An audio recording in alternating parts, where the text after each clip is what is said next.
Isang dila ang nakausli sa isang butas sa dingding.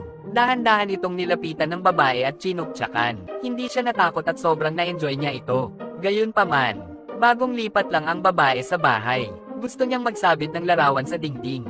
Ngunit paglagay niya ng pako ay nabutas ito at nakakita ng malaking espasyo sa likod nito. Pagkatapos ay nakatulog siya nang nakatingin sa butas sa dingding. Sa kalagitnaan ng gabi, nagising siya at napagtantong natutulog siya sa ilalim ng butas. Sinubukan niyang bumalik sa kwarto ngunit may naapakan siyang matigas na bagay. Tiningnan niya mabuti ito at nakita niyang ito ay ngipin ng tao. Ipinasok niya ang mga kamay sa bibig upang alamin kung sa kanya ba ito. Ngunit walang nawawalang ngipin. Sa sobrang takot nito ay nagtago siya sa kanyang kwarto at binuksan ng security camera para malaman kung ano ang nangyari. Nakita niya ang kanyang sarili na nag-e-sleepwalking. Naglalabas ng isang braso mula sa kanyang bibig. Tumatawa habang pinapasok ito sa butas. Nagpasya siya na lutisin ang misteryo at gumamit ng sledgehammer sa dingding. Pagpasok sa dingding, nakita niya ang isang malawak na espasyo sa loob at upuan na gawa sa mga paa at kamay ng tao.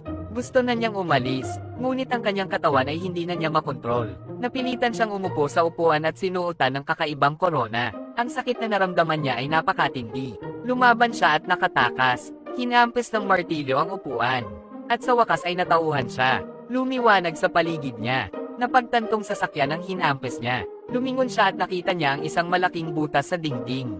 Dahan-dahan siyang ngumiti. Ang puwang sa likod ng dingding ay gawa-gawa lamang ng kanyang imahinasyon dahil natatakot siya sa labas ng mundo.